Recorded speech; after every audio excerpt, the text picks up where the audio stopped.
Hey, Dr. Smith. Hello, ma'am. How you doing? All right.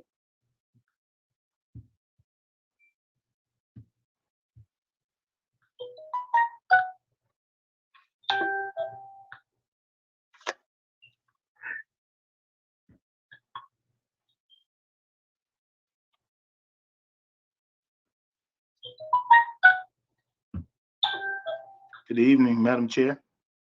Good evening, Dr. Simpson.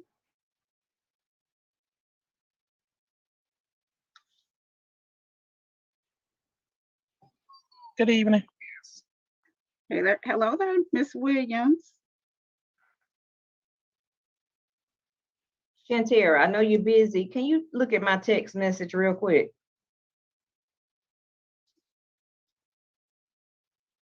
Okay, Madam Chair, 6 p.m. and so we may begin. Okay. Good evening, everyone. I am Jessie Goree, the proud chair of the Clayton County Board of Education and the proud board member for District 3. Normally, I will greet everybody by saying, I'm Jessie Goree, District 3, BOE. That was my campaign slogan. But anyway, I'm so elated that you joined us this evening as we are having our community chat. And I do want to recognize that I believe that I have all of my principals from District 3, and they are going to join us this evening to give us a little update about what's going on in District 3. I do want to acknowledge some of my colleagues, my board members from the Clayton County Board of Education. I see that I have Dr. D. Haney on the line, and I have Miss Victoria Williams. Let me go back. Miss Dr. D. Haney is District 5. I have Miss Victoria Williams, who is District 4. We do share quite a few schools together. And I see my other board member, Miss Sabrina Hill, who is District 7. Now, you all do know that I am a bit challenged with using Zoom. So if there are any board members that are present and I don't see you, please say hello to our audience. All right, I believe that's it. And I do have my dynamic Clayton County Public Schools staff that's joining us, and you probably will hear from some of them this evening. So I will allow them to speak up when they have a turn. Now, we have an agenda here. We have the agenda is that I'm going to welcome you, give you my vision and overview, but I want to make certain that Dr. Horton is on the call. Is Dr. Horton present at this time? Because I know he actually has something else that he needs to do, and I didn't want to detain him. Okay, if he's when he joins in, I will let him go. Good evening, Ms. Goree and colleagues. I knew Dr. Horton would be here. I'm going to allow Dr. Horton to go ahead and give his presentation before I start, because he does. He took the time to join us this evening. Dr. Horton, tell us about the Mighty Eagles at North Clayton High School. Good evening to my colleagues and to you, Madam Chairperson. Thank you for the invitation. I want to begin by thanking our students, faculty, and staff at North Clayton High School for collaborating and creating opportunities for our students to be successful. As you may or may not know, we are the home of a school choice magnet with our early college program as the magnet and our aviation program as the theme. And we're off to a flying eagle start. We're just absolutely proud of the work that has been taking place at North Clayton High School.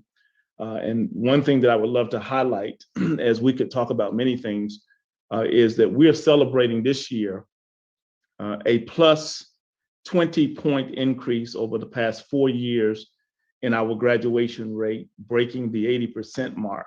And that speaks volumes for all of our students, our teachers, our parents, and the support that we continue to get from the Clayton County Public School System. So thank you And we will continue to grow. Visit us at northclaytonhighschool.com. Thank you so much, Dr. Horton, for joining us. My pleasure. Okay. At this time, I want to make the audience aware of the board members that make up the Clayton County Board of Education. As I've stated before, I am the chair of the Clayton County Board of Education. These are our other board members. District 1 is Ms. Jasmine Bowles. District 2, Mr. Mark Christmas. District 4 is Ms. Victoria Williams. District 5 is Dr. D. Haney. District 6 is Ms. Mary Baker. District 7 is Ms. Sabrina Hill. District 9 is Mr. Benjamin Straker. And as you all know, we did have an election last night, and District 8 has been vacant, but we will have a new board member elect. Ms. Joy Cooper will be representing District 8. We hope that she will be sworn in for our October board meeting. These are the schools that are in District 3. We have Drew High School, and when we finish, Ms. Trice, we're going to correct that and make that say Charles R. Drew High School, because I know that we want that's the brand. We want everybody to know that it's not Drew. We have North Clayton High School. You just heard from Dr. Horton. Yes, thank you. Riverdale High School is represented here by Ms. Miller Brown. Kendrick Middle School, it would be Ms. Kimberly Duggar, but I know that she's out, and I believe Mr. William Blackwood is on the call this evening representing Kendrick. North Clayton Middle School is represented by Ms. Shakira Rice. Point South Middle School is represented by Ms. Kimberly Grant. Riverdale Middle School is represented by Dr. Prince Bowie. Church Street Elementary School is Mr. Samuel West. King Elementary School is Dr. Carl Jackson. Northcutt Elementary School is Mr. Orlando Dawson. Oliver Elementary is Dr. Shanice Radcliffe. And Riverdale Elementary School is my dear friend there, Mr. Michael Faison. Okay.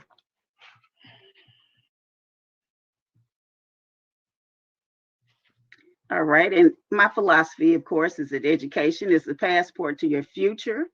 And it is imperative that with Clayton County Public Schools that we prepare students for life, and that we should always put children first. Some of the things that I'm concerned about is program equity. As you all know, you may listen to our board meetings, and all of us, I'm often talking about how we have all those nice programs from Jonesboro all the way south, and we want equity in our programming in our schools on the north end of the county. And that's why I have my principals here to let everyone know about the great things that we're doing on the north side of the county. I am, of course, an advocate for communities in schools. And at this time, we started out with one school that was in communities in schools, that was Forest Park High School. I'm proud to say with that initiative that all of our high schools currently have communities in schools, with the exception of Stillwell and how can I forget Elite Scholars, because they just became a blue ribbon school today. So Elite Scholars and Elite Scholars Academy is not, they don't have anyone for communities in schools, but all of the rest of our schools do. And of course, I'm very interested in improving community relations between our community and the board, so that we can get stakeholder input and move our district along to make sure that we are a high performing school district. All right, all of our board members will have advisory councils. I believe that the deadline was last Friday, which was the 17th, and we will probably be extending it, as we do now have a new board member, although Dr. Rum Carter may have already received applications for parents and community members that want to be a part of the advisory council. I had someone call me yesterday about the advisory council. So we're not really trying to turn anyone down. We really want as many people as possible on the advisory council. I'm sorry, you are with Zoom. You got family members that come in sometimes. All right, at this we have a dignitary with us this evening. We have Solicitor General Charles Brooks, and we're going to let him tell us about some of his initiatives. Thank you for joining us, Solicitor General Brooks. Thank you for having me. And the title dignitary makes me sound like an ambassador or something. I'm certainly not. But again, my name is Charles Brooks. I'm Solicitor General here in Clayton County. And I've shared this before, but my first love and first passion is education. I started out as an educator here in Clayton County and a proud product of Clayton County Public Schools. I taught at Forest Park High School for a couple of years before becoming an attorney and ultimately a solicitor. But I'm online because I wanted to share something that we're trying to pilot at Riverdale High School with Principal Ms. Miller Brown and Ms. Bridget Brown, who is the law and criminal justice instructor at Riverdale. A couple of years back, I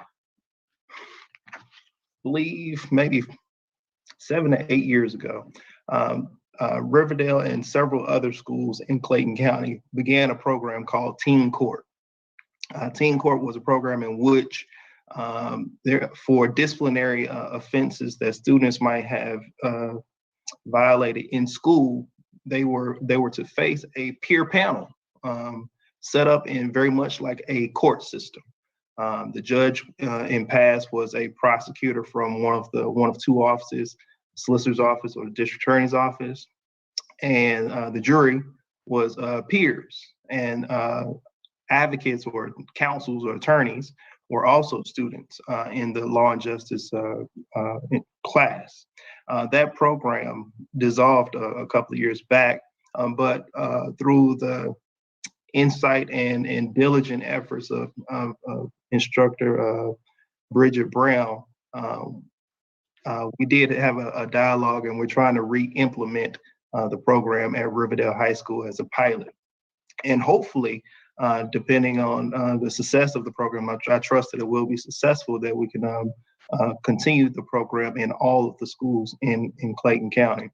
The structure of the program, my office will provide prosecutors to sit as judges over the court. As well, my prosecutor will also allocate time to sit with the students to advise them on the different roles that people play in court, to include both the prosecutor as well as defense counsel, the role of the judge, the role of the jury, what it means to be civically involved as a juror. How do you understand or interpret evidence? Do you make it an opinion based on your feelings, or do you make it based on what's presented, the facts that's presented to you? So the course is in depth. I'm actually in the process of trying to draft a memorandum of understanding for both my office as well as the school system to roll it out, and we're in the very infant stages of it, but I'm excited. It's going to happen as it did in the past, but it's going to be so much more better.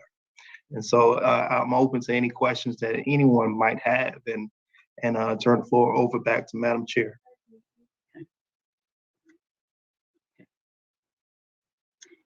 Well, I would like to point out one thing, and Ms. Miller Brown can correct me, but I believe that Ms. Brown, which is now the criminal justice teacher, once was one of our members of our safety and security department, I believe. Is that correct, Ms. Miller Brown? That's absolutely correct. She was our SRO. And so when we had a vacancy, I took that as an opportunity to move her into that position. She's done an excellent job. She was our Teacher of the Year nominee in her second year. And she was going to be, thank you, Solicitor Brooks, for the partnership and highlighting the program. But I wanted to allow her to highlight Riverdale High School at this time. After I say this, our highlight that I want to share with everyone is our victory over North Clayton High School on this Friday, when we bring home the trophy again. So let me say that, because you've seen the trophy, Miss Goree. I'll let you carry it around the field, so you'll get that opportunity again.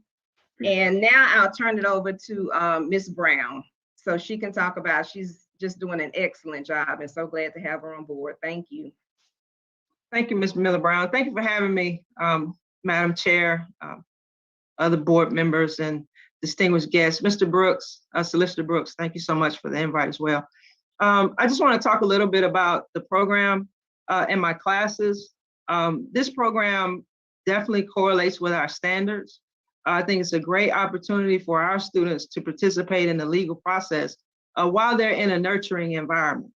It provides them the tutelage where they can understand and learn what it means to serve on a jury.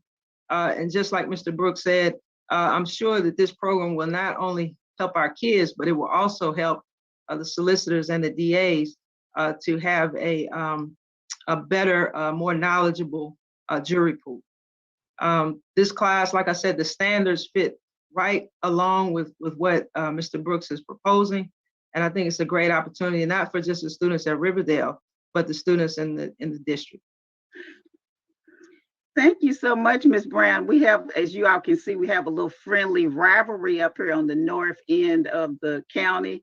It's nothing like a good rivalry. And yes, Ms. Brown, Ms. Miller Brown knows that I'm very familiar with that trophy. And I don't know, it looks like it has a permanent home with the Raiders. It looks like it's permanent over there. So I'm going to be neutral. No, I won't have any colors, but I'll go from sideline to sideline. So thank you all. I believe the next slide is, I believe it will be Ms. Trina Smith. Is that correct, Dr. Rumcarter?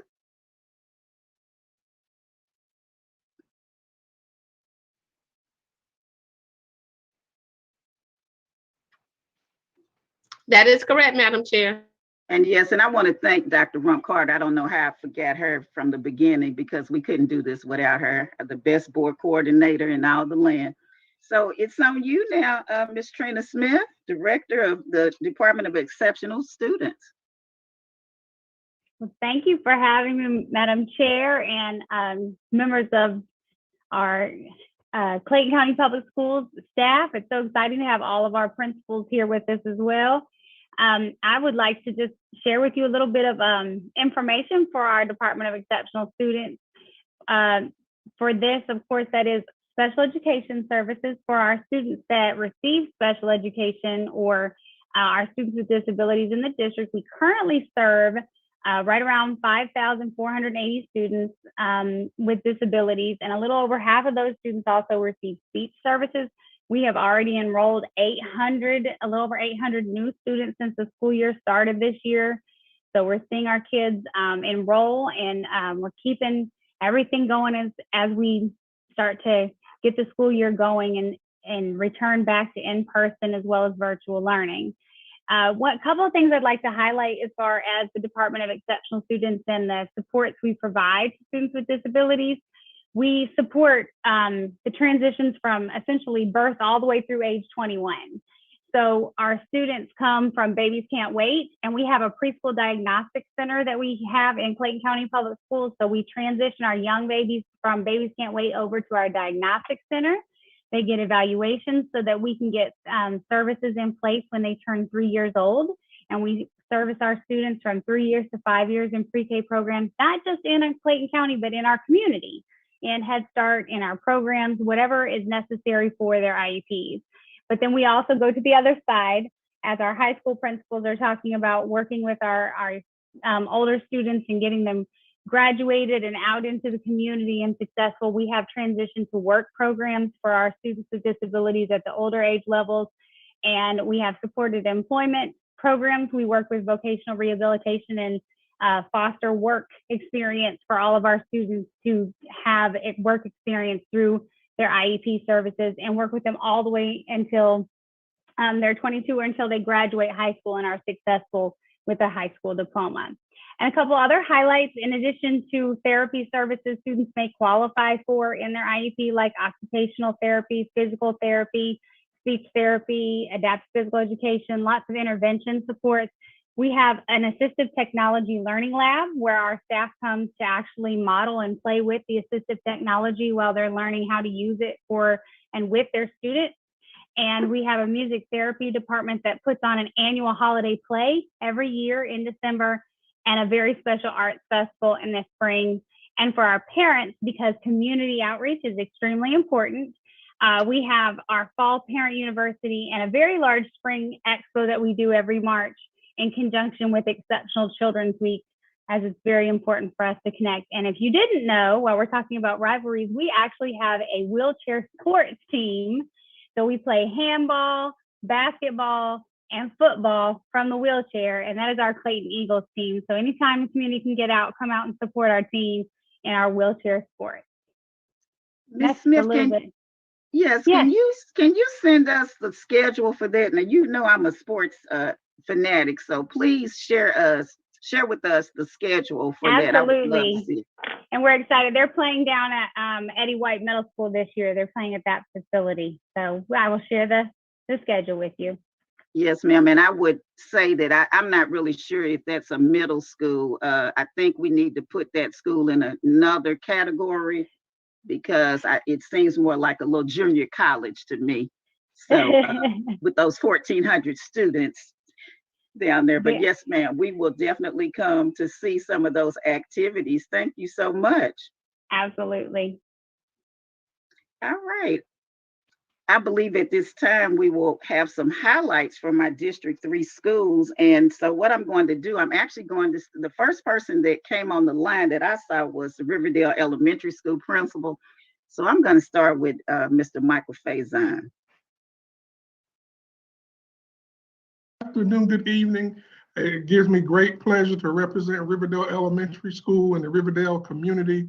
It is my pleasure to be here to highlight a few things that are going on at Riverdale Elementary School. We believe in being a resource for our community. And as such, I'd like to make the community aware of an opportunity occurring tomorrow at 3 o'clock.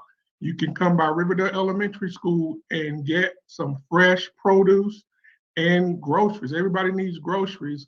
And we have an opportunity going on tomorrow at 3 o'clock where you can come by, and it's contactless. It'll be in our car rider lane. Just drive your car up, any parent, any staff member from Clayton County, and come by and pick up fresh groceries and produce tomorrow at 3 o'clock. So we look forward to seeing you there. I'm awfully excited as well about the launch of tutor.com. Many of you probably have heard about tutor.com. It seems like a phenomenal opportunity for our students to have a personal tutor that's available to them 24 hours a day at any time they would need that tutor. We're going to have a program next week on Tuesday at 4:30. That is September 28th. We're going to have an online program where we're going to train our parents and our students on how to access and establish a tutor.com account, because we believe it'll really make a difference in terms of supporting their educational efforts.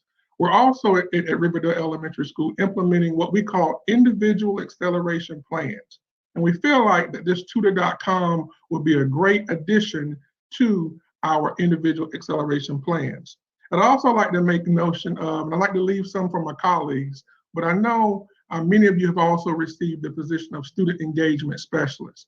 We're really, really excited about that position because we know that position will make a difference in helping to engage our students, centering around attendance, as well as social emotional needs, as well as their overall grades. So those are three things that I'm really, really excited about.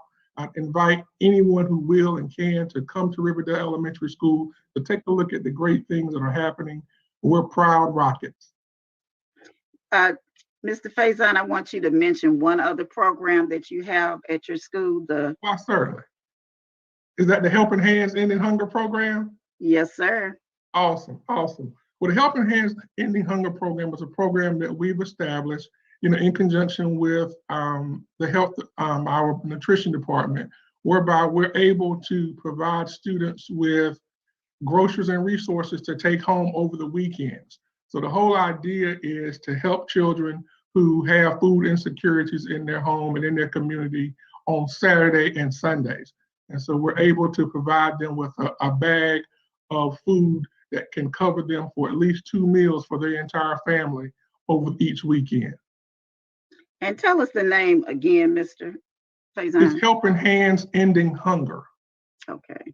Look, I wanted to remember, I actually started, I had 3 schools that we had involved in Clayton County through the International Painters Union. And I didn't realize that Mr. Faison had that over in Riverdale until I went over to visit. I actually want to try to get it in more schools. I know we also have it at, I believe, Mount Zion Primary and maybe Mount Zion Elementary School. And I really want to get it in the schools on the north end of the county. So thank you so much. I want to recognize, I didn't want to forget, I talked about the phenomenal Clayton County staff that we have. I wanted to recognize Dr. Simpson, who is on the call, who we may need to refer to later. Dr. Anthony Smith, Dr. Nunez is on the call. I believe I see Dr. Nunez. And I know that there's Dr. Smith. I know Dr. Collier will be presenting later, but I wanted to make sure that I did recognize them. Okay, since we're in the Riverdales, let me go from the elementary school to the middle school, Riverdale Middle School. All right, good evening, good evening.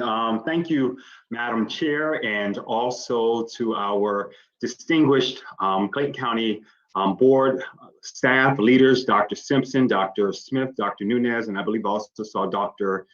Beasley on here as well. Thank you all for the amount of support that you all have given us. But I bring you greetings from Riverdale Middle School. That is our Spartan nation, where we are Spartan strong. I want to share with everyone our theme and also our motto. Our theme is we are rebranding with the mind shift. So Riverdale Middle School, we took the R, the M, and the S, and we are just rebranding with the mind shift. And that just means that we are embracing the new things, holding on to our core values, but also embracing the new technology, embracing that we are in this new world now that we are in this pandemic, and still making sure that our students are learning at an accelerated level. And so also our motto is excellence without excuses. That means that the minimum standard at Riverdale Middle School is excellence. We want to provide excellent customer service, excellence in everything that we do. So a few things that I want to make sure that the community knows and our parents know. I'm proud to say that we are a middle school, but we're also a Class Dojo school. So we are in constant communication with all of our stakeholders. So when we first started with Class Dojo, we probably had about 44 parents signed up on Class Dojo. So they're getting information with us. As of today, we have 822 parents signed up on our Class Dojo, so our parents are receiving this.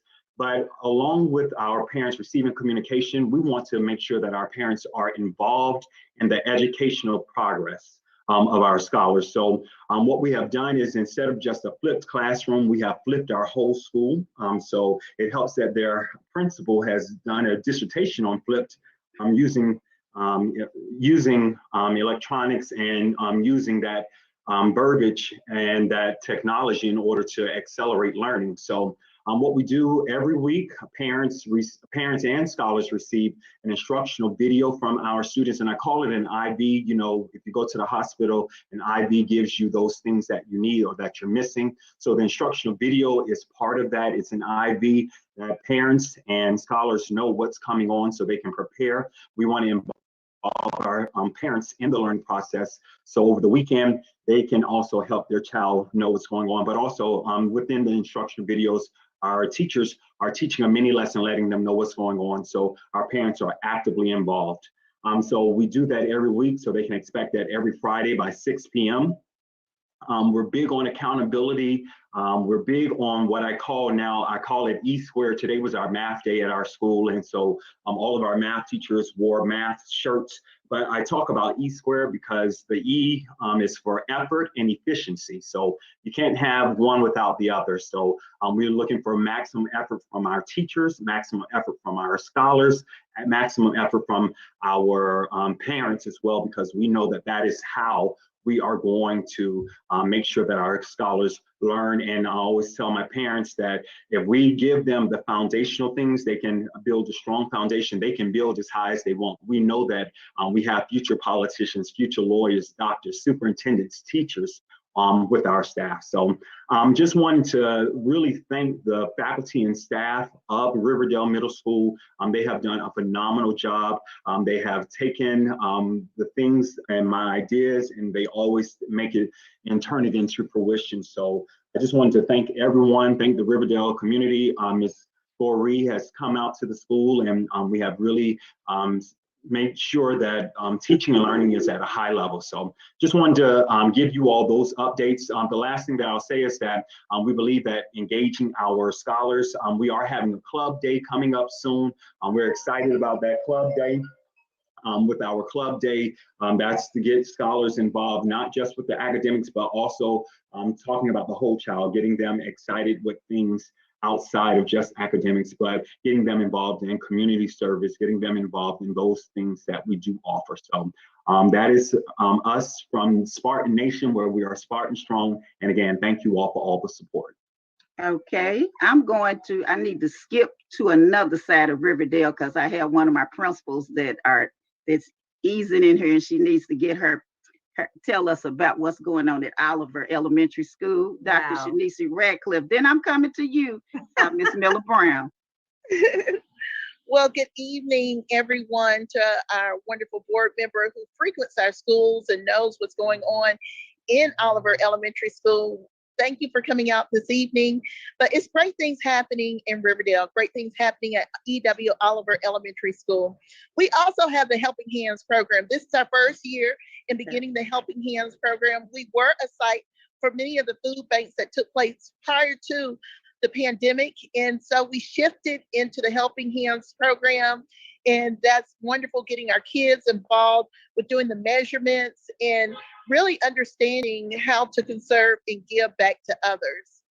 As we have gotten the year started, we have looked at doing the flipped classroom, where we are introducing to our parents through newsletters, keeping them informed on what is going on for the upcoming week, because we know this great charge we have cannot happen alone. So we thank you, parents, that we send it out on Fridays. You get the information, have an opportunity to work with your children over the weekend as they are prepped for the upcoming week. We are the recipients of the L4GA grant. That means that we are heavy in literacy. And literacy is just not in our ELA in reading, it's in all content areas, all facet areas.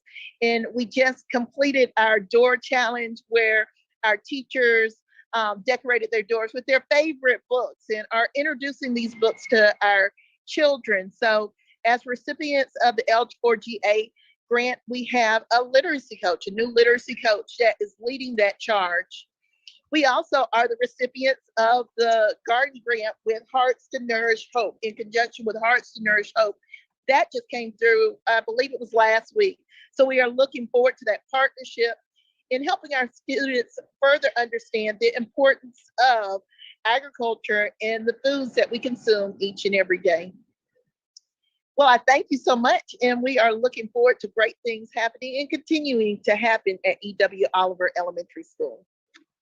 Thank you, Dr. Radcliffe. I want to acknowledge Dr. Beasley, because you all know I'm a little challenged with Zoom. I can't see everyone. So thank you, Dr. Beasley, our superintendent, for joining us.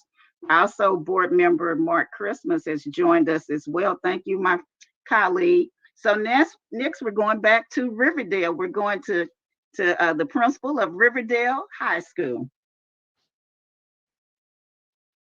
I believe you're muted, Ms. Miller Brown. I'm challenged as well. So thank you, Madam Chair, for your continued support. Thank you, Dr. Beasley and other cabinet members. In addition to what we discussed earlier, our partnership with Solicitor Charles Brooks and our peer court, our impending defeat of North Clayton High School at the Southside Classic. Dr. Horton is off, so I'll send him a text. But I'm talking about our dual enrollment programs. So we have had, I'm proud to say, we've graduated the largest dual enrollment students Ms. Goree, I hope you're not disappointed. That will change with these rules, limiting the dual enrollment hours. So as opposed to having the associate's degree, we're moving to a certificate program and program essentials, where the students will graduate with the code. They'll be able to segue into a coding career. But in addition to partnering with DeVry, we've added Atlanta Metropolitan College. We start that October the 4th, Atlanta Area Tech, and lastly, Georgia Military College. But all 4 of those schools will be on our campus in January, professors. So again, thank you for your continued support, and I'm glad to be here. Thank you so much, Principal Brown. I'm going to move back to Riverdale. I'm going to go with, I believe I got to rethink this though. Miss Grant was on the line, but I remember I worked at Point South Middle School, and Point South Elementary School was across the street. Actually, I believe you're actually in Jonesboro, because I remember I got a job as the instructional supervisor at the elementary school and sent a thank you note across the street that never arrived, because I didn't realize that I was in Jonesboro and that across the street was Riverdale. So it never got to Mr. Tanner. So, but you were on the line, so I want to go ahead and give you the opportunity to talk about Point South Middle School. That was my first school that I worked in Clayton County. Thank you, Ms. Goree. And the mail is still getting crossed over. We just deliver it ourselves. We take that on ourselves. So greetings. Good evening, everyone. I bring you greetings from the Point South Middle School in Jonesboro, Georgia. My name is Kimberly Grant, and I am the proud principal there. I want to share our theme. Our theme is one team, one goal. What is that one goal? High performance. And then what you might ask, in everything our scholars touch. So whether it's operations, if they're going to the cafeteria, whether they're taking the MAP assessment or GMAS, we believe that our scholars have the ability to perform at high levels, and we have the capabilities of providing instruction at high levels.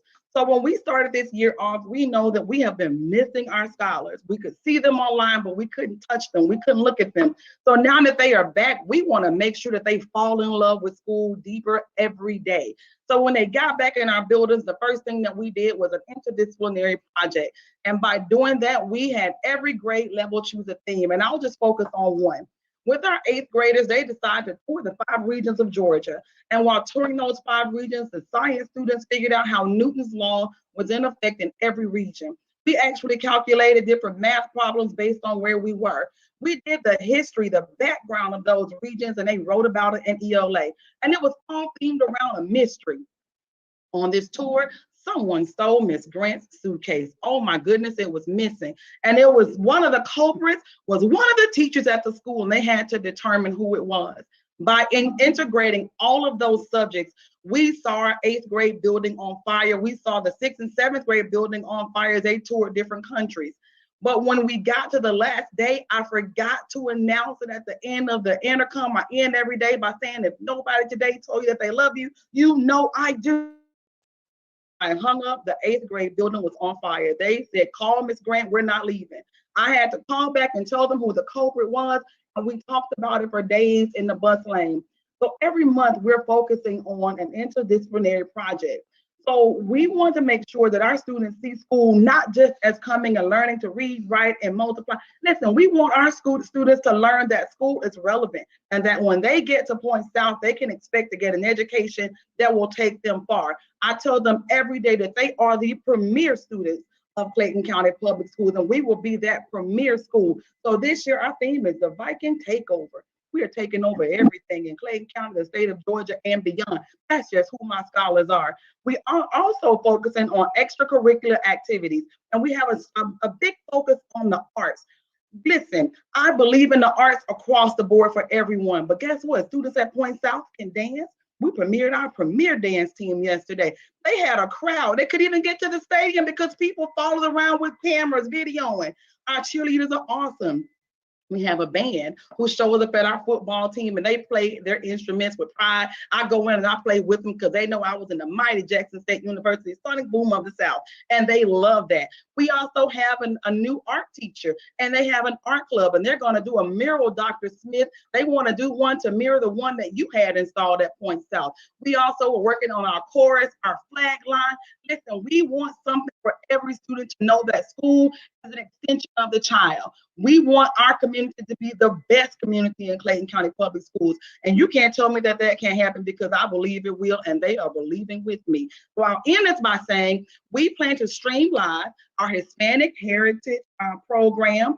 Will be streamed live the week of August 8th, and I believe it is on August 8th, to all of our students and our parents. We will also have a living museum. So our Hispanic students are ready to take over, and Ms. Grant gives everybody in the building a title. So our public relations specialists, our two teachers who present very well, will be presenting that to our community, as well as Ms. Grant's advisory committee, who is a cross-section of students at the school. They are putting together some things for homecoming next week. So come out to Point South. We will be showing out for everybody. And Ms. Miller Brown, guess what? We beat up on Monday's Mill School yesterday, 14-0. Every boy on the line said they were going to make a tackle for me, and at the end of the game, they said, we hit. Then I get out. That's all I have to say, Ms. Goree. I know that was beyond my 3 minutes. No. I I like when we beat up on those schools on the south end of the county. Okay, You know what I'm there talking you go. about? That's what we do at Point South. That's right. That's what I'm talking about, because I believe we had Miss Rice is going to talk about something to that effect too. Now I'm gonna move on. We're gonna come on up Highway 85 a little bit and make a left turn, and go to the church. I know that I see Samuel West on name, but I believe that Dr. Anderson is going to step in, because I think he has another engagement right now. So go on and tell us about the church. Good evening, Madam Chair, and to the Board of Education members, our central office staff, and all who serve and support Clayton County Public Schools. Good evening, and thank you so much for this opportunity to share with you about the goodness that is going on at the church. I first want to share our motto for this year, and it is Rise Up Wildcats, Let's Go. We can win with what we have. And so on behalf of Mr. West, our fearless leader and principal, our motivational speaker, and our encourager, we bring you greetings from the Wildcat Nation. And we would like to share with you some of the few things that we are doing at the church, where the doors are always open. We are partnering still with our United Way as we impart on our Raising a Reader initiative, where we actually send home readers to our students, where we help to build the home library. We know that readers become leaders, and so we are encouraging our students to engage and immerse themselves in literacy. In conjunction with our literacy initiative for this year, we have started the Principal's Book Club, where Mr. West, myself, and Ms. Taylor engage in literary conversations with our students about some of their favorite reading books. And so we look forward to that on a monthly basis, to engage our students in dialogue so that they can actually articulate their comprehension and understanding of the books that they read.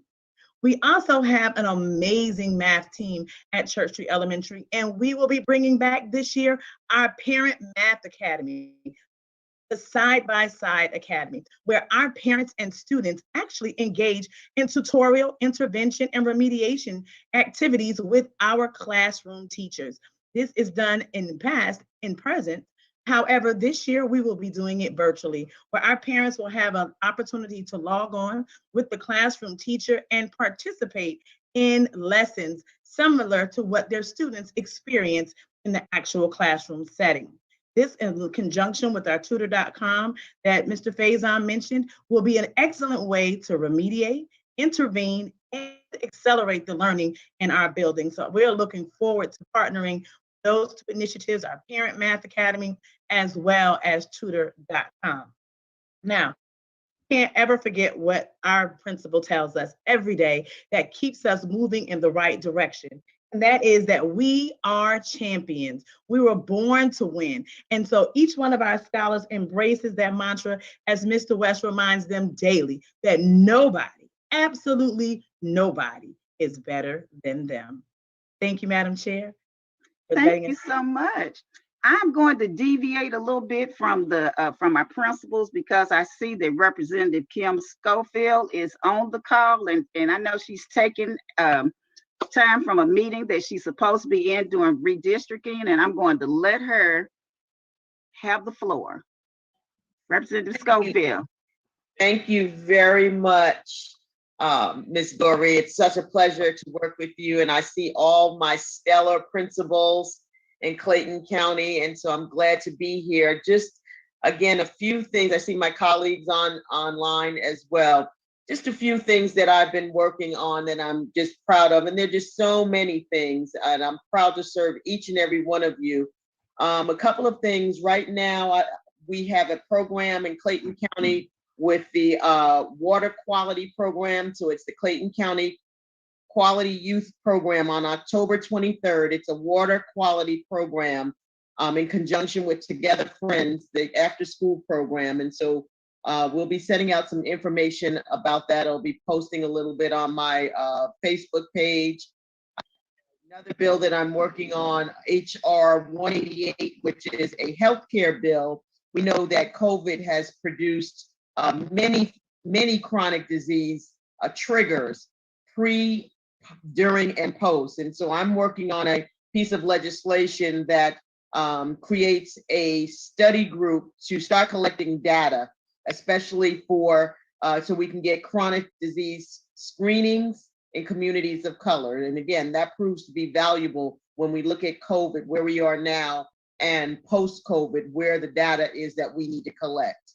The other big piece of legislation I'm working on is the Prison Reform and Accountability Act, which addresses the inhumane treatment and deaths on incarcerated people in our jails and our prisons. Right now, we have a big problem going on, and we are thankful that the Department of Justice is doing an investigation, but there's more work to do in this space. And so I've been working with Representative Sandra Scott on some of this legislation, as well as some of her criminal justice reform bills.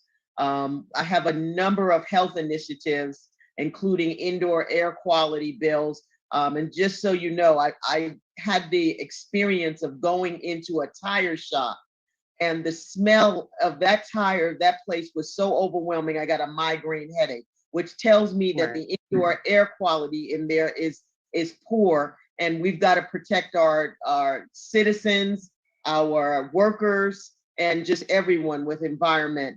So I'm working on that, and I've got some agriculture bills coming up. And again, my first priority is to make sure that the schools have what they need and that we protect people and keep them in their homes. So I'm always available. I look forward to working with any of you. And again, I'm here to serve you and work alongside you. Thank you so much. Thank you. This meeting is much better than the other meeting, so you know. Thank you so much for joining us. And I know, although I see your name on here twice, I actually know that's Representative Sandra Scott.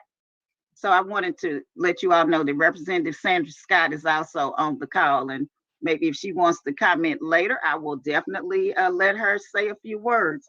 I'm going to come back to my principals now, because I just want to thank everybody. And look, principals, when you all have had your say now, I'm keeping you after hours. So feel free, if you want to sneak on out, you can always take those cameras off and go on and have dinner, because I do know it's dinner time. So I thank you so much. So let me see here. I want to drive on up a little bit. Let's see, I'm over at the church. I'm trying to see, I know I passed up Kendrick Elementary School. So I'm gonna do a little reversal and come on over there to Kendrick Middle. And I see Mr. Ed Blackwood is in the house. How you doing, Mr. Blackwood? Good evening, Madam Chair. Thank you for this opportunity. On behalf of Dr. Duggar, who will be returning to our building on Monday, the 27th, we're excited to have her back come Monday. I know all the middle school principals are going to be happy to have her back. On behalf of the comments and Dr. Duggar, just tell you a few little things going on. We survived 2 weeks of virtual learning because of the COVID virus. Our school was closed for a couple of weeks because we had an outbreak. The district did a fantastic job of supporting Kendrick Middle School, and all that we had to do as a result of that. We're back. We haven't, the number of cases have declined significantly. We did actually vaccinate today. I know that the district has put that into place, given us that opportunity. We had personnel in the building today that were doing vaccinations for students who had parent permission, as well as some adults, parents, teachers that came into the building. We're excited to welcome a new student engagement specialist into our building, Mr. Kevin Long. For those of you who may not be aware of what's going on with the student engagement specialists, these people, we've got men and women that are serving in this capacity. They're there to support needy students in two of three areas: academics, behavior, and attendance. We're excited to get this program rolling. I know that Dr. Simpson brought that program in with the support of the superintendent a couple of years ago, and it's been in some schools, but now every school has at least one, and we're excited to be able to utilize that. Kendrick is a no ISS school. I don't know if any of you guys really knew that or not, but we are an SEL school. We're using our social emotional learning programs through Rethink Ed to facilitate changes in behavior rather than isolating students for a full day in a room where sometimes they may not get all of the support that they need, but even though there's a facilitator in that room, they're not getting that support. Our goal is to bring the students out for a period of time, counsel those students, get them back into an academic environment as quickly as possible. As a result, for the last 3 years, Kendrick Middle School has had no ISS referrals whatsoever. So if you look at our behavior, you'll see that it's not there. SEL has been a wonderful thing for us. We have a monthly SEL emphasis. It'll happen this Friday, as a matter of fact, at Kendrick Middle School. We'll be stopping at the end of the day. We'll have a session, an SEL session, where the students will participate along with the teachers. They'll be broken into small groups, and they'll come up with a presentation at the end of that. I'm telling you, SEL is the answer to so many of our issues within the district, and the fact that it is a top-down representation is also very, very important. Kendrick Middle School has made some schedule adjustments so that we can accommodate acceleration and remediation of learning. We've seen that we haven't just seen, but we know from the data that there are so many students who do need to be remediated, but there are an equal number of students who need to be accelerated. So we've set aside a time at the end of each day, each and every day, where we concentrate on doing that for our students. We move them around, put them in appropriate areas, whether they need assistance in math, English language arts, social studies, science, whatever it is. We even have our connections teachers involved in this, and they're assisting us as we move through our schedule. Happy to be a Kendrick Comet. Ms. Goree, thank you for this opportunity on behalf of Dr. Kimberly Duggar. You guys make sure you check on her come Monday. Thank you very much. Sir. Yes, sir. Well, did any chance, Mr. Blackwood, that did we whip anybody else on the south side? Or what? What's our status with the Comets? Did we have any athletic prowess? Listen, you're trying to set Shakira Rice up, aren't you? Well, it's all right, because that's a friendly rivalry. Okay. Yeah, I get you're you. trying to. Yeah, there you go. She set you up, Ms. Rice. I'm sure you're going to be next. Go easy. Go easy. Thank you, Miss Goree. Actually, I was gonna drive on up a little bit and go over to the 30349, as we call it, and we're gonna let Principal Shakira Rice speak. But before we do that, I don't know how I overlooked Dr. Ebony Lee, who's on the call as well. So I wanted to make sure that I acknowledge Dr. Ebony Lee as well. All right, Ms. Rice, go ahead and tell us about those Tigers over there at North Clayton Middle School. Well, thank you so much, Ms. Goree, Dr. Beasley, the entire cabinet and board members. I am Shakira Rice, the very proud principal of the North Clayton Middle School, where we are part of the Notable North Cluster. And we're just so proud of the things that are going on the north side of town. Like Ms. Goree said, she truly stands on equity, communities in schools, and community relations. In terms of equity, we are proud to be, I do believe, the only middle school that is currently offering aviation as a beginning exploratory foundation for our scholars. And we are also proud to have a drone team who has represented Clayton County and have won first place the last 3 years in a row in a drone competition. Including last year when the competition was a virtual competition and other schools were actually face-to-face. Our scholars still came out first place.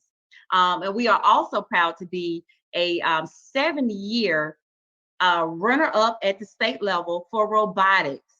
Right before the pandemic, our scholars were beginning underwater robotics because we have mastered FLL and VEX robotics. So we are so very proud of what is taking place in the Notable North. In terms of communities and schools, this is our first year being a community in school, and we are elated to have that additional support to be able to support our families, because we truly feel as though we are the center of our community, and we should be the light within our community and serve our families' needs.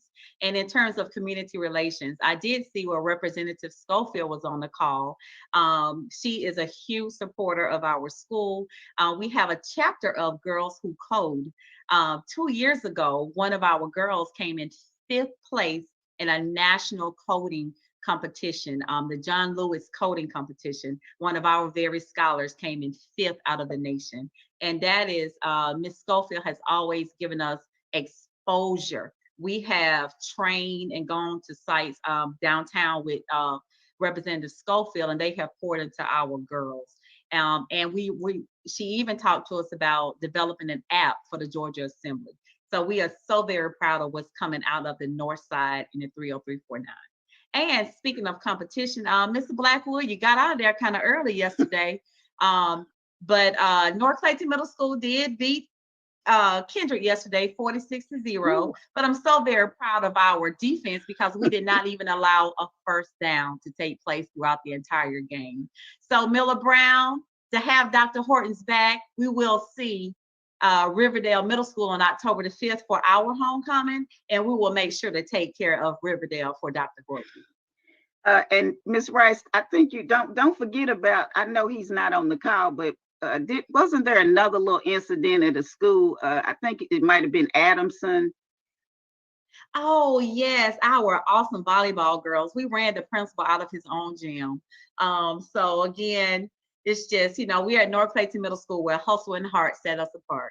Yes, ma'am. All right, now I believe we'll travel on over to the high school, and I believe we have Charles R. Drew on the line. Miss Trice, how you doing, Miss Trice? Good afternoon. I am great.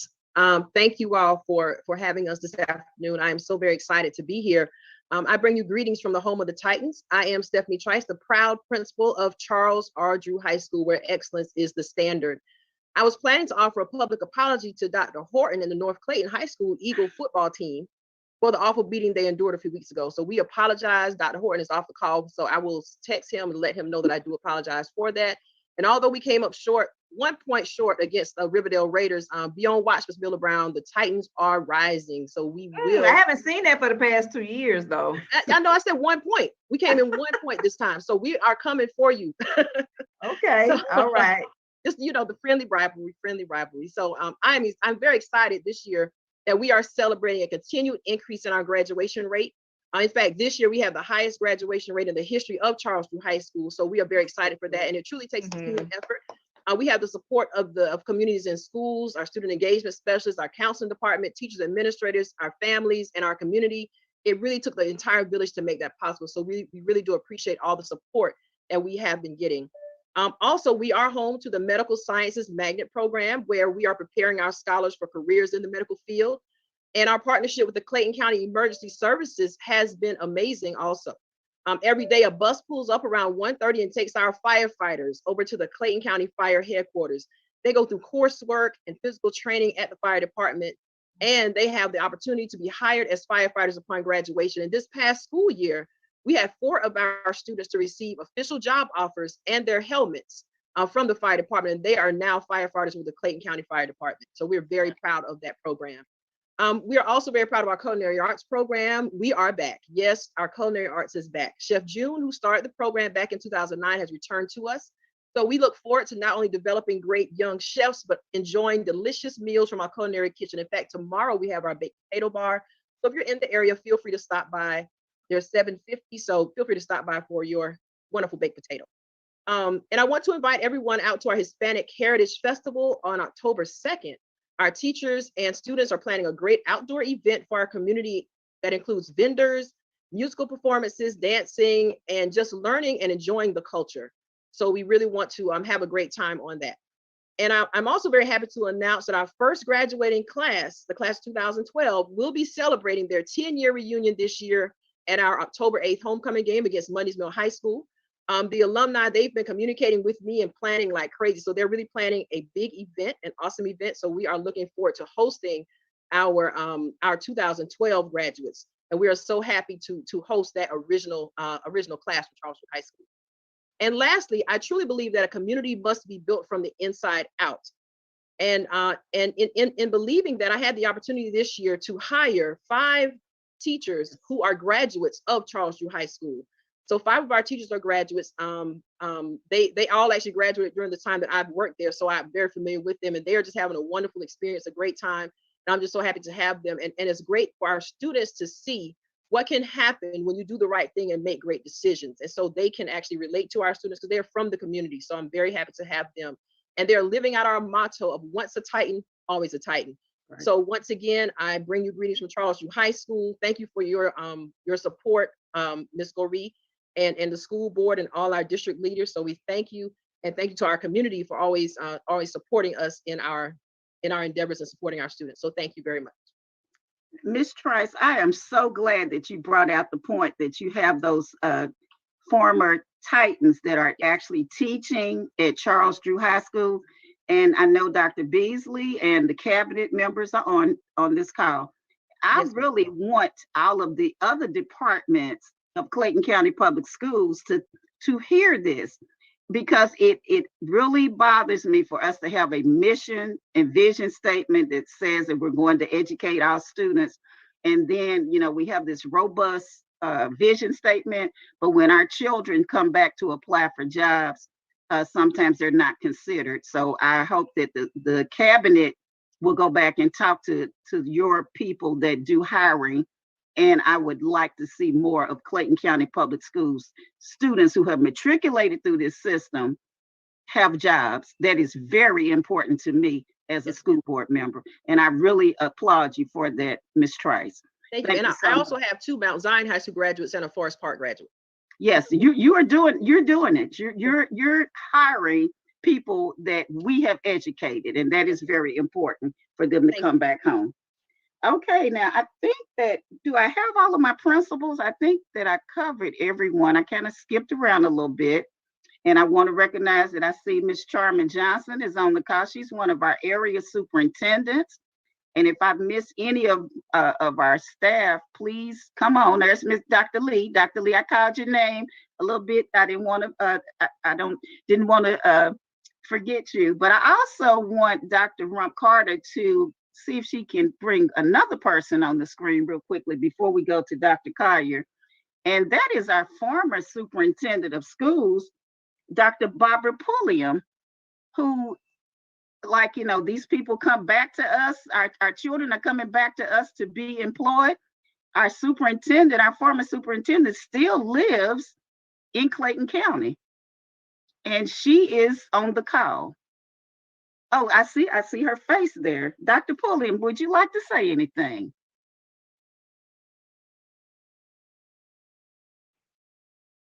All right, maybe she can't hear us, but when we have time, we'll let her say a few words if she can. I see Dr. Keith Colbert has joined the call as well. Okay, well, I'm going to go ahead and let Dr. Collier. It's your turn, Dr. Collier. Well, good evening, and thank you, Madam Chair, to the Clayton County community, to all of colleagues here in Clayton County Public Schools, all of our board members online. Want to recognize our Deputy Superintendent for Support Services, Sandra Nunez, who's on the line, along with Dr. Beasley. And we are excited to continue to roll out our initiative on Clayton calling the shots. Our focus tonight is going to be the conversation around getting that vaccine. The way to protect ourselves, to protect our children, to protect our school community is we need your help, stakeholders, community, in encouraging that vaccine. We are excited that we've had 3 successful mass vaccine drives during the month of August, where we provided vaccines to over 500 people. And we rolled out this week our vaccines in schools. Our school-based vaccines began on Tuesday. We started at Babb Middle School. We rolled out to Kendrick and Eddie White today. On tomorrow, we'll be at Mundy's Mill Middle and Morrow Middle. And look out, North Clayton Inn, we're headed your way on next week. Point South and Riverdale Middle, who's on the call today. We need you to get the word out. We need you get information out to our parents, our stakeholders to sign up. Get a shot in our children's arms so that we can have a successful school year and we can keep our students, our scholars in school. We will be giving, thanks to our foundation, who has given us a donation, we'll be giving away prizes, which students can put their name in the drawing to win things such as TVs and game systems, Beat headphones, amongst other things. So come on out, get you a shot, bring the family. We will give the entire family a shot on the day that we roll into that school. And for those schools that we visited and you didn't have the numbers you wanted, when we come back around for that second dose, we'll gladly give a first dose and a second dose. This is just the beginning. We are going to continue to push this initiative all throughout the year so that we can increase the vaccine rate in our school system, but also in Clayton County. Our numbers are so slowly creeping up, and we'd like to think that we had something to do with that increased percentage for Clayton County, and we're going to continue to pursue that. We also began testing in our schools this week as well. It is available for staff and students. It's a key mitigation strategy and try to detect as early as we can the COVID vaccine and to give individuals an opportunity to go ahead and isolate out. But it's important that these 2 key strategies are in place so that we can have a successful school year. So we want to go ahead and just thank all of our stakeholders for doing it.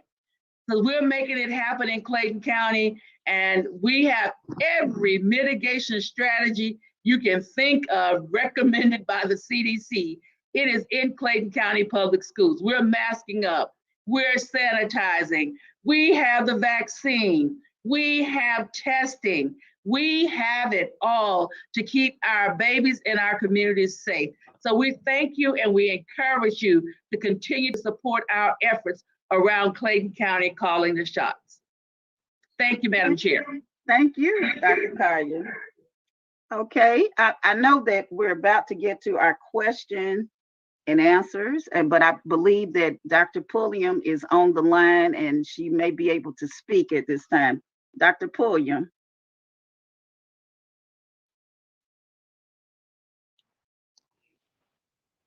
Hello. Hello. Well, Miss Goree, I want to say how wonderful I think this webinar is this afternoon. When I saw that you were going to do it, I said, let me get my clock set because I really want to know what's been going on in Clayton County. And then what happens? Good news, wonderful news. And, you know, I just can't thank you enough as a tax-paying citizen who lives in this community now, of the way that the school district keeps us all informed. I've always said that these young people are going to be responsible for taking care of us one day. And I want to make sure they got the best education that they can have. I want to make sure that they can have the best jobs that they could possibly have. And from what I've heard so far in your conversations with these principals in the schools, it's just nothing but wonderful things going on for children. And when you have wonderful things going on and you expect wonderful things to happen, they're going to happen. And so I salute you as a board member. And of course, you know, I always salute our superintendent, because I think he's doing a fantastic job of just keeping everybody pointed in the right direction. And so thank you on behalf of the people in my community and the people in the whole county of Clayton. I'm just so appreciative. I can't tell you how much. Well, thank you, Dr. Pulliam. Look, that is such a great compliment. I'm so glad. I feel proud that she would say that, because I did often used to come to the board meetings when I wasn't a board member and kind of be get my 3 minutes of fame doing public participation. And I want to thank Dr. Pulliam, because she brought some great programs to Clayton County Public Schools when she was a superintendent, one of which it was the IB program. And when Dr. Beasley became my superintendent, I spoke to him about that, and we do have IB back in our schools. We're starting at the elementary schools and we're moving up. We also have the Cambridge program. There are just so many great things going on in Clayton County. I'm just proud for us to be able to share it with you. And I want to thank, as I said, our board coordinator, Dr. Shantara Rump-Carter, because she is helping us get the word out to the community. At this time, I'm going to thank us again, Dr. Pulliam, for being on the call. I'm going to go ahead. I believe we would be going to we have the dashboard. I'm not sure if you show that or not, Dr. Rump-Carter, but for all of our residents, you can, constituents, we have our COVID dashboard that's on the website, and you can see our numbers each and every day. I know we generally post them, I believe, on Wednesday or Thursday. Someone can correct me on that. But at this time, we're going to our question and answer, because I've gone over, we were supposed to be here for an hour, and I know I still have staff on. So I'm going to go ahead and take a few questions. And for the cabinet members that are on the call, if you all don't mind to turn those cameras on, because I might need your help in answering some of the questions.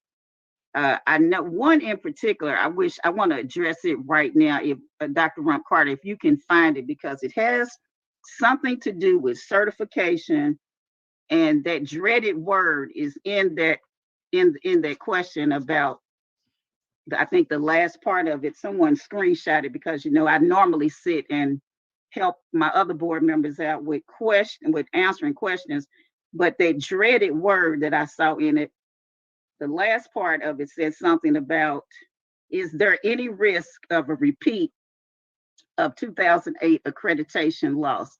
Yes, I see that question. Okay, well, I'm just gonna, before you even say that, that gives me like PTSD when somebody says that word. But I want to clarify one thing about accreditation. For one thing, yes, that is something that happened for all the audience members. It happened in 2008. But I want you all to know one thing. That was from the agency that we call SACS. It's now called Cognia. And I want you all to know that maybe that happened for us. They took it away. I believe it was sometimes in September. That was the reason why I ran for the board, because my son was he was a senior at North Clayton High School. So let's just say for a week, we didn't have accreditation from SACS. But what people don't understand is that is a choice for you to do. The superintendent at that time was Dr. John Thompson. There's another accrediting agency in the state of Georgia called the Georgia Accrediting Agency.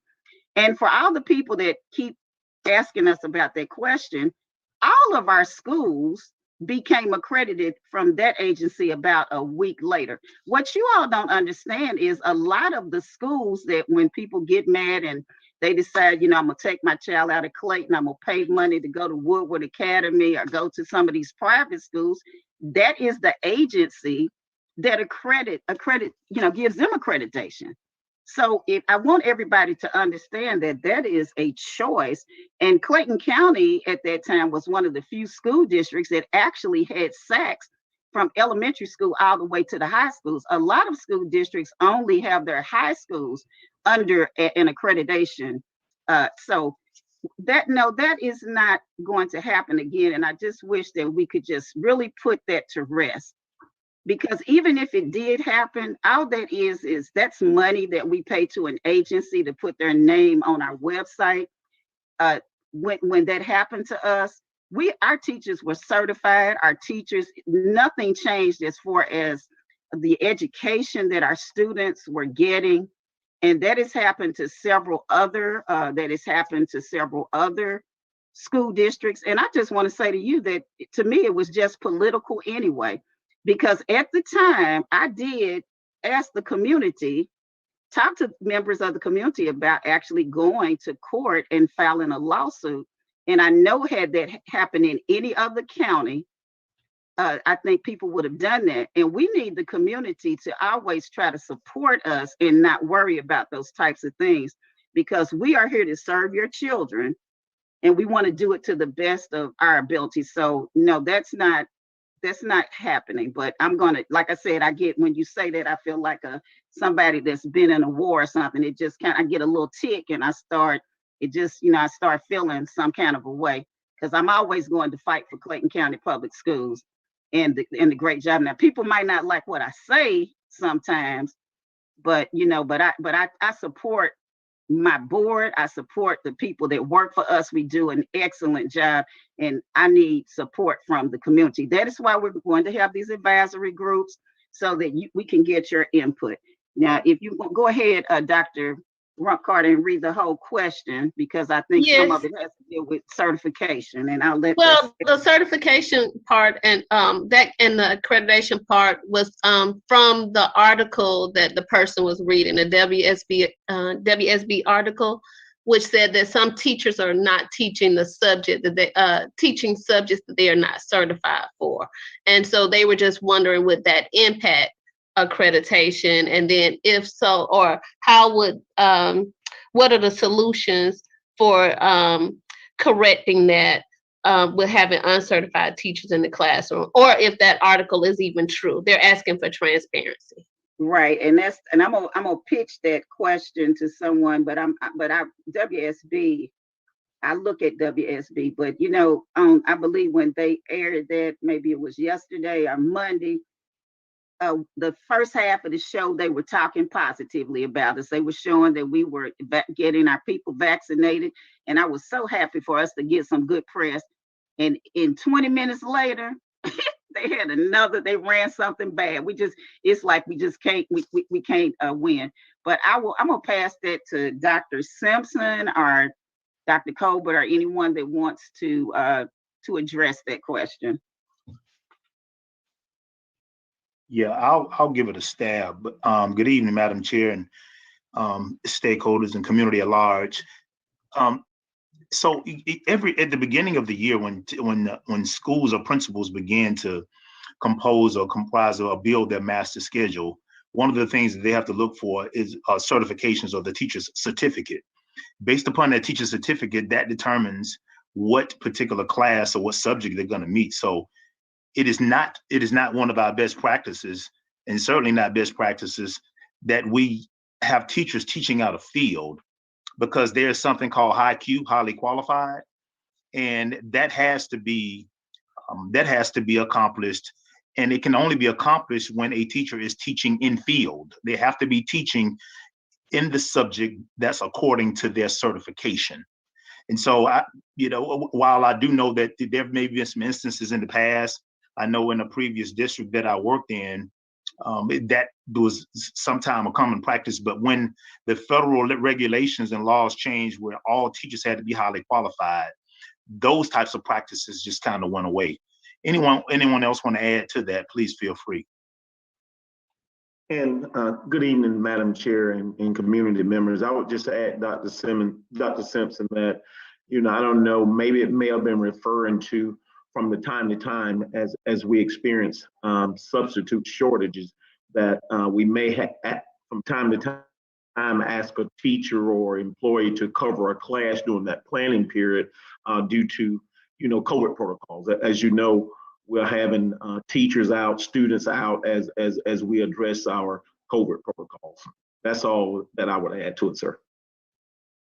Yes, I think that I believe that Dr. Beasley addressed this yesterday during his podcast, and I believe that it might also have something to do with the fact that, as Dr. Colbert just mentioned, the public needs to understand that if you look at the news, you'll see that we have it's really like a worker shortage. We've had to shut some of our schools down.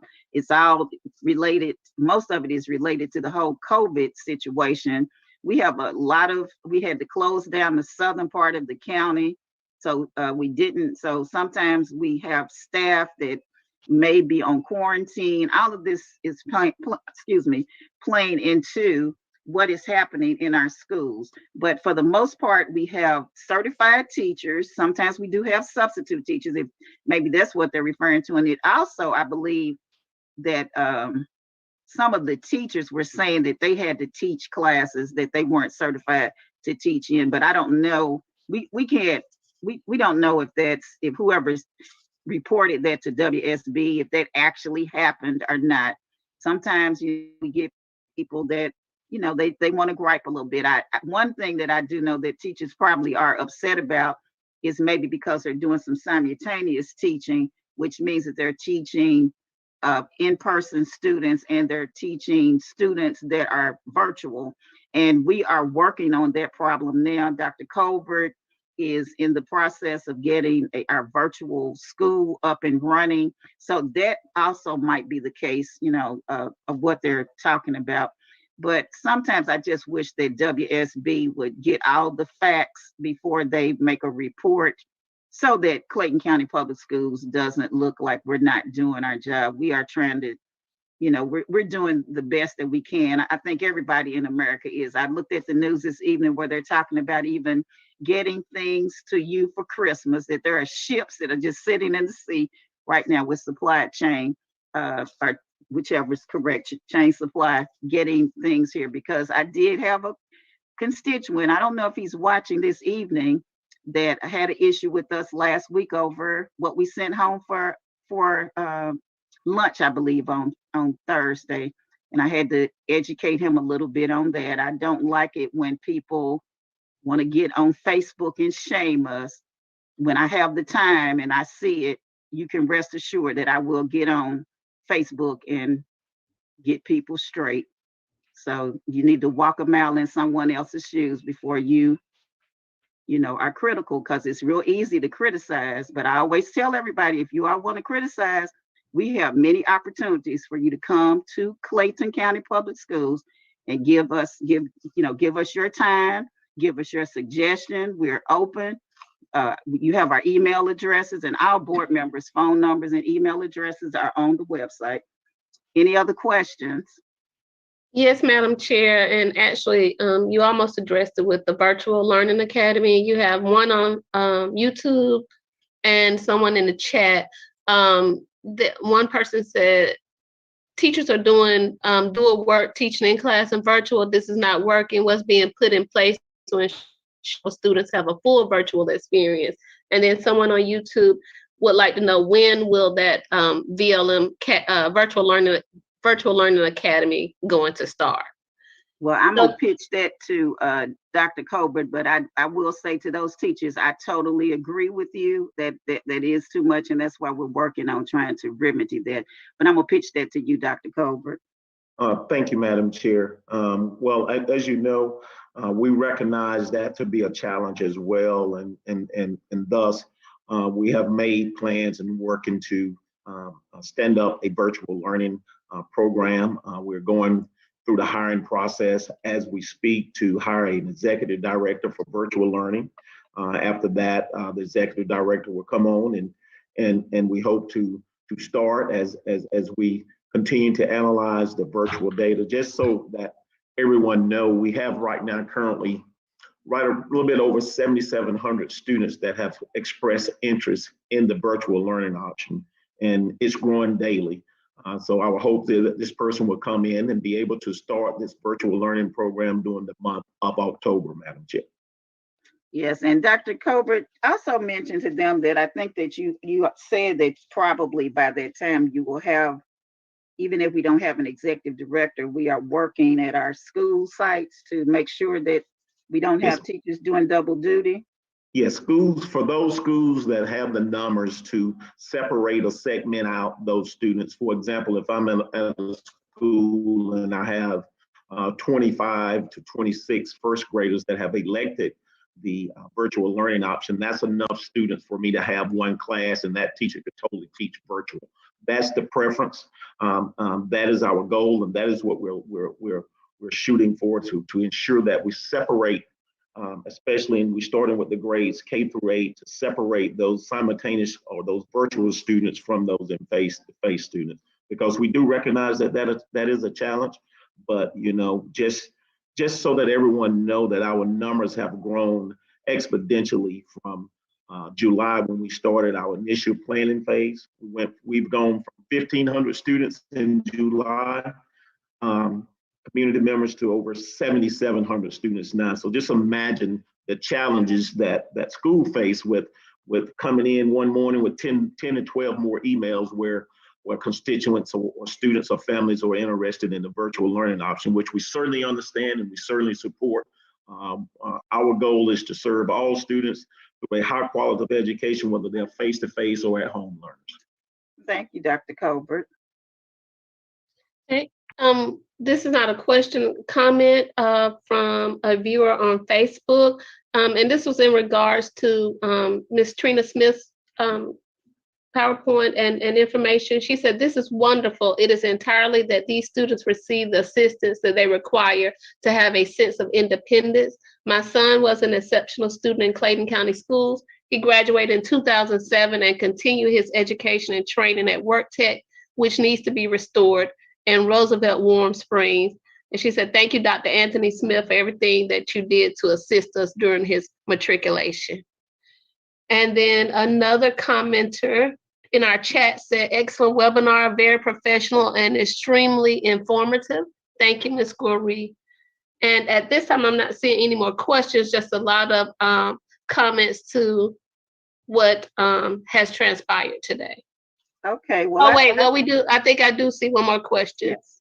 Says, "When we talk about teacher shortages and burnout, both in CCPS and state nationwide, what is CCPS doing to be competitive to ensure that our students are not bearing the brunt of that impact?"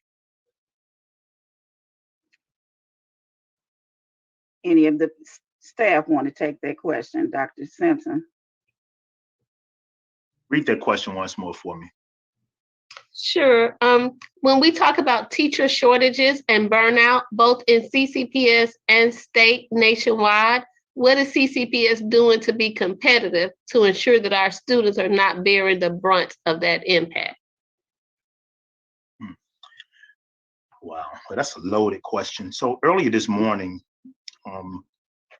we had actually a meeting, one of our breakout meetings were about teacher retention and teacher recruitment. And to that very question, those are some of the things that actually were brought forth about, seeking and hiring and recruiting the very, very best of teachers. And we talked about and discussed, changing our strategy. Not thinking that we can just go to a job fair and drape a Clayton County public school system, take a drape and throw it over the table and have a stack of brochures and expect for everyone to just come to Clayton County Public Schools. Any and all of us, and I speak of other school districts, we're all looking or seeking and recruiting the very, very best talent out there. So we talked about being intentional and deliberate.